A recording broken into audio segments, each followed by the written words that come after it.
ಕೂಡ್ಲಿಗಿಯಲ್ಲಿ ಶಿಕ್ಷಣ ಹರಿಕಾರ ಶಾಸಕ ಡಾಕ್ಟರ್ ಎನ್.ಟಿ. ಶ್ರೀನಿವಾಸರಿಂದ ಸಾಧಕರಿಗೆ ಸನ್ಮಾನದ ಮಹಾಪೂರ.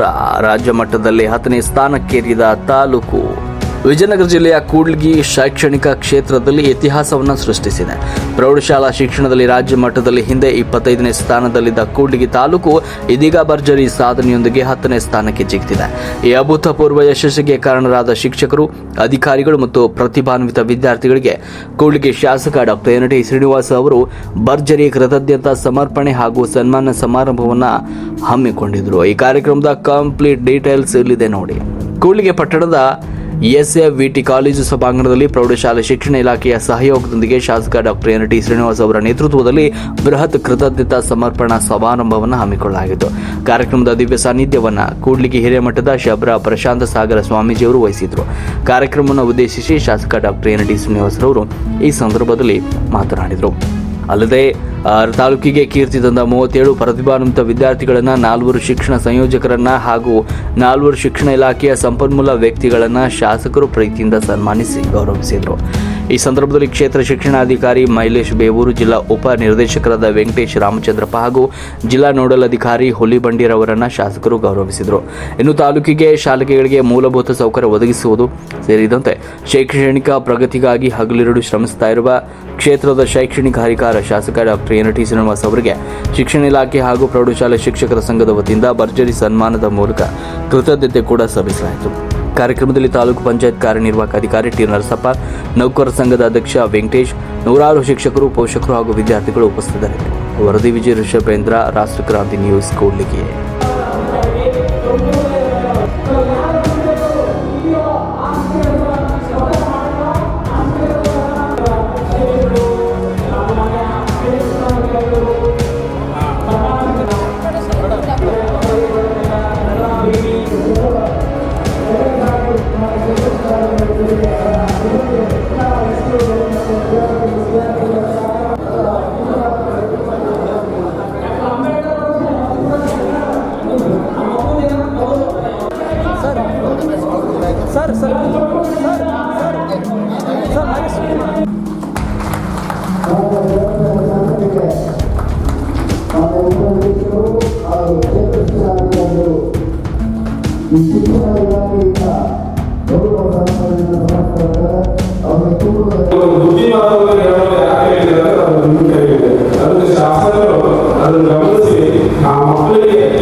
ಈ ಜಗತ್ತಲ್ಲಿ ಬಹಳ ಶ್ರೇಷ್ಠವಾದ ಸಂಪತ್ತು ಇದೆ. ನಚೋರ ಪ್ರಾತು ಭಾಷಂ ನಚಮಾಕಾರಿ ಬದ್ಧತೆಯು ವಿದ್ಯಾಧನ ಸರ್ವಧನ ಪ್ರಧಾನಂ. ವಿದ್ಯೆ ಎನ್ನುವಂಥದ್ದು ಮಾತ್ರ ಶ್ರೇಷ್ಠ. ವಿದ್ಯೆ ಅಂತಕ್ಕಂಥದ್ದು ಮಾತ್ರ ನಮ್ಮ ಜೊತೆಗೆ ನಾವು ಎಲ್ಲಿ ತನಕ ಇರ್ತೇವೆ, ಉಸಿರು ಇರೋ ತನಕನೂ ನಮ್ಮ ಜೊತೆ ಇರ್ತಕ್ಕಂಥದ್ದು ಯಾವುದಾದ ಅದಿದೆ. ಅದಕ್ಕೆ ನೀವು ಬೆಲೆ ಕೊಡಿ, ಅದನ್ನು ನೀವು ಕಲ್ತುಕೊಂಡ್ರೆ ಆ ವಿದ್ಯೆಯನ್ನು ನೀವು ಯಾವತ್ತೂ ಕೂಡ ಸಂಪಾದಿಸಬೇಕು ಅನ್ನುವಂತಹ ಮಾತುಗಳನ್ನು ಹೇಳ್ತಾ ನನ್ನ ಮಾತಿಗೆ ವಿರಾಮ ಕೊಡ್ತೀನಿ. ಶುಭ. ಇವತ್ತು ಸೇವೆ ಮತ್ತು ಜೀವನ ನಿಮ್ಗೆ ಯಾರು ರಾಜಕೀಯಕ್ಕೋಸ್ಕರ ಇವರು ಬೇರೆ ವಿಷಯಕ್ಕೋಸ್ಕರ ಅಧಿಕಾರಿಗಳಿಗೋಸ್ಕರ ಸುಮ್ಮನೆ ಏನೋ ಪ್ರೋಗ್ರಾಮ್ ಮಾಡ್ತಾ ಇದ್ದಾರೆ, ಏನೋ ಒಂದು ಫಂಕ್ಷನ್ ಮಾಡ್ತಾ ಇದ್ದಾರೆ, ಏನೋ ಒಂದು ಸನ್ಮಾನ ಮಾಡಿ ಏನೋ ಒಂದು ಜೀವನ ಹಾಸ್ಪಿಟಲ್ ಸ್ಟೇಟಸ್ ಇಟ್ಕೊಂಡು ಓಡಾಡ್ತಾರೆ ಅಂತ ನಿಮ್ಗೆ ಯಾರು ಅನ್ನಿಸ್ತಾ ಇದೆಯಾ? ಖಂಡಿತ ಇಲ್ಲ.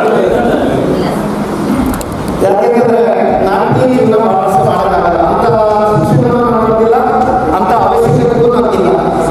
ಸೊ ಯಾಕಂದ್ರೆ ಇಂಥ ಒಂದು ಒಳ್ಳೆ ಶಿಕ್ಷಕರ ಜೊತೆಗೆ ನಿರ್ವಹಿಸಿದ ಮಾತ್ರ ನಮಗೆ ಶಕ್ತಿ ಬರೋದು. ಸೊ ನಾವು ಅರ್ಥ ಮಾಡಿಕೊಂಡು ಮತ್ತು ಸುಳ್ಳುಗಳನ್ನು ಮಾಡದ ಅವಶ್ಯಕತೆ ಖಂಡಿತ ನಮಗಿಲ್ಲ. ಯಾಕಂದ್ರೆ ತುಂಬಾ ಪ್ರತಿ ಫಂಕ್ಷನ್ಗಾಗಿರ್ಬೋದು, ಪ್ರತಿ ಸಭೆಗಾಗಿರ್ಬೋದು, ನೂರಾರು ಮುಂದೆ ಜಸ್ಟ್ ನನ್ನ ಬೆಳಿಗ್ಗೆ 6 ಗಂಟೆಗೆ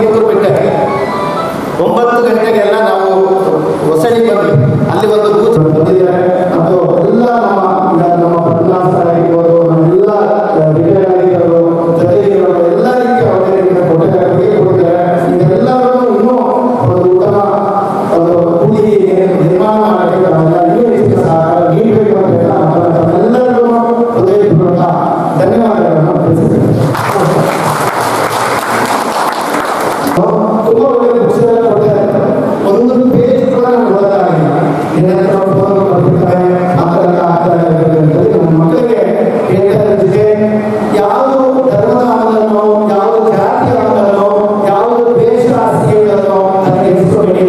ಉತ್ತಮ ಶಿಕ್ಷಣ ಮಾತ್ರ ಗಮನ ಕೊಡಿ. ಮತ್ತೆ ಆಟ ಮತ್ತು ಕ್ರೀಡೆ ಮತ್ತು ಸಾಮಾನ್ಯ ಜ್ಞಾನ ಪಡೆಯುವುದನ್ನು ಗಮನ ಕೊಡಬೇಕು ಅಂತೇಳಿ ಹೇಳ್ತೀನಿ. ಯಾಕೆಂದ್ರೆ ನೋಡಿ, ಸ್ವಲ್ಪ ಟಾಪರ್ಸ್ ಜಾಸ್ತಿ ಆಗಿರೋ ಧರ್ಮಸ್ಥಳಗಳ ಮುಂದೆ ಯಾವಾಗಲೂ ಸ್ವಲ್ಪ ಒಂಥರ ರಘುವಂತರಲ್ಲ, ತುಂಬಾ ಒಂಥರ ಇಸ್ಕೊಂಡ್ರೆ ಹೋಗ್ತಾರೆ. ನಾನು 3 ಜನ ಅಬ್ಸರ್ವ್ ಮಾಡ್ತಾ ಇದ್ದೆ.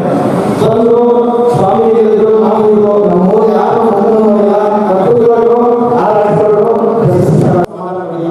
ಯಾಕೆಂದ್ರೆ ಇದೊಂದು ಹೇಳಿದ್ರೆ ನಾವು ಎಷ್ಟು ಎಚ್ಚರಿಕೆಯಲ್ಲಿ ಅಧಿಕಾರ ಇಟ್ಕೊಂಡು ನಮ್ಮ ಮೇಲೆ ಹೋಗುವ ನಮ್ಮ ಯೋಚನೆಗಳು ಕೂಡ ತುಂಬ ಸರಿ ಹೇಳಿದ್ದೀವಿ. ನಮ್ಮ ಯೋಚನೆಗಳು, ನಮ್ಮ ನಿರ್ಧಾರಗಳು ಕೂಡ ತುಂಬಾ ಪ್ರೊಡಕ್ಟಿವ್ ಆಗಿ ಮತ್ತು ಕನ್ಸ್ಟ್ರಕ್ಟಿವ್ ಆಗಿ ಇರಬೇಕು.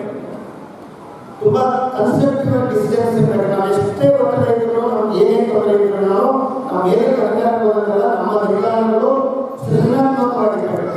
ದಿನ ಬೆಳಗ್ಗೆ ಟ್ರಂಪ್ದು ಅಮೆರಿಕ ಅಧ್ಯಕ್ಷ ಡೊನಾಲ್ಡ್ ಟ್ರಂಪ್ ನೀವು ಸ್ಟೇಟ್ಮೆಂಟ್ಸ್ ನೋಡಿ, ವಿ ವಿಲ್ ಡಿಸ್ಟ್ರಾಯ್ ಇರಾನ್. ಆಯ್ತಾ, ನಾವು ನಿರ್ನಾಮ ಮಾಡ್ತೀವಿ, ನಾವು 5,000 ವರ್ಷದ ಇತಿಹಾಸ ಇಲ್ಲಂಗೆ ಮಾಡ್ಬಿಡ್ತೀವಿ, ನಾವು ಅವನ್ನೆಲ್ಲ ಹೊಂದಾಕ್ಬಿಡ್ತೀವಿ, ಕೊಚ್ಚಾಕ್ಬಿಡ್ತೀವಿ. ದಿನ ಬೆಳಗ್ಗೆ ಇಂಥದ್ದೇ ಸ್ಟೇಟ್ಮೆಂಟ್ಸ್. ಆಯ್ತಾ, ಇದು ಪ್ರಪಂಚದ ಅತಿ ಶ್ರೇಷ್ಠ ಮತ್ತು ಪವರ್ಫುಲ್ ದೇಶ ಅನಿಸ್ಕೊಂಡಿರೋಣ, ಒಂದು ವಿಶ್ವಗುರು ಅನಿಸ್ಕೊಂಡಿರೋಂಥ ಒಂದು ಅಮೆರಿಕ ಅಧ್ಯಕ್ಷರ ಬಾಯಿಂದ ಬರುವಂಥ ದಿನ ಮಾತ್ರ. ನಮ್ಮ ನಿರ್ಧಾರಗಳು ನಮ್ಮ ಬಾಯಿಂದ ಪೊಸಿಷನ್, ನಾನಿರ್ಬೋದು, ನನ್ನ ಶಾಸಕನಾಗಿರ್ಬೋದು, ಯಾರಾದ್ರೂ ಬಂದರು ಇನ್ನೊಬ್ಬ ಪಕ್ಷದ ಇನ್ನೊಬ್ಬ ಜಾತಿಯನ್ನ ಇನ್ನೊಬ್ಬರನ್ನ ನಮ್ಮ ವಿರೋಧಿಗಳ ಬಗ್ಗೆ ಏನಾದ್ರು ಕೆಟ್ಟದಾಗಿ ಅವನ್ನ ತುಳಿಬೇಕು, ಅವ್ರನ್ನ ಒಡಿಸ್ಬೇಕು, ಅವ್ರು ಮಾಡಬೇಕು ಅಂತಂದ್ರೆ ನಾವು ಯೋಚನೆ ಮಾಡಿ ನಿರ್ಧಾರ ತಗೋಬೇಕಾಗ್ತದೆ. ಸತ್ಯಾಸತ್ಯನ ಅರ್ಥ ಅದರದ್ದು. ಸೊ ಯಾವಾಗಲೂ ಕನ್ಸ್ಟ್ರಕ್ಟಿವ್ ಡಿಸಿಷನ್ಸ್ ಇರಬೇಕು. ಉತ್ತಮ ಸ್ಥಾನಕ್ಕೆ ಹೋದಂಗಲ್ಲ ಅಂತ ಹೇಳ್ಬಿಟ್ಟು ನಾನು ಹೇಳ್ತಾ, ಅಂತ ಒಂದು ಶಿಕ್ಷಣ ನಿಜವಾಗಿ ಅಂತ ಒಂದು ಶಿಕ್ಷಣ ಪಡೆಯುತ್ತ ನಮ್ಮ ಮಕ್ಕಳಾಗಲಿ ಅಂತ ಹೇಳ್ತಾ, ಇವತ್ತು ನಿಜವಾಗ್ಲೂ ನಾನು ಎಷ್ಟು ಹೇಳಿದ್ರು ಸಾಕು ಅಷ್ಟೊಂದು. ಯಾಕಂದ್ರೆ ನಮ್ಮ ಪಿಯುವರು ಸುಮಾರು 3 ತಿಂಗಳಿಂದ ಇದಕ್ಕೊಂದು ಪಟ್ಟಿನ ಶ್ರಮ ಮತ್ತು ನೀವು ಪಟ್ಟಿದಂತಹ ಒಂದು ಶ್ರಮ ಇವತ್ತು ಸುಮಾರು 1 ತಿಂಗಳಿಂದ ನನಗೆ ಹೇಳ್ತಾ ಇದ್ರು, ಸರ್ ಇದು ನಿಜವಾಗ್ಲೂ ಪಾಪ ಬಹಳ ಕಷ್ಟಪಟ್ಟಿದ್ದಾರೆ, ನಿಮ್ಮಿಂದ ಒಂದು ಸನ್ಮಾನ ಆದರೆ ಅವ್ರು ಇನ್ನೊಂದು ಸ್ವಲ್ಪ ಉತ್ತೇಜನ ಸಿಗುತ್ತೆ. ಇದು ನೀವೆಲ್ಲ ಅವರು ನಿಮ್ಮ ಜೊತೆ ಕೆಲಸ ಮಾಡಲಿಕ್ಕೆ ನೀವೇನು ಅಂದ್ಕೊಂಡಿದ್ದೀರಿ, ಒಂದು ತಾಲೂಕಿನ ಒಂದು ಉತ್ತಮ ಮಾರ್ಗಕ್ಕೆ ತಗೊಂಡು ಹೋಗಬೇಕು, ಸನ್ಮಾರ್ಗಕ್ಕೆ ತಗೊಂಡು ಹೋಗಬೇಕು, ಒಂದು ಎಲ್ಲ ಒಳ್ಳೆ ರೀತಿಯಲ್ಲಿ ಮುನ್ನಡೆಸಬೇಕು ತಾಲೂಕಲ್ಲಿ. ಅದಕ್ಕೆ ಕೈ ಜೋಡಿಸಬೇಕಲ್ಲ, ಅವರೆಲ್ಲ ರೆಡಿ ಇದ್ದಾರೆ.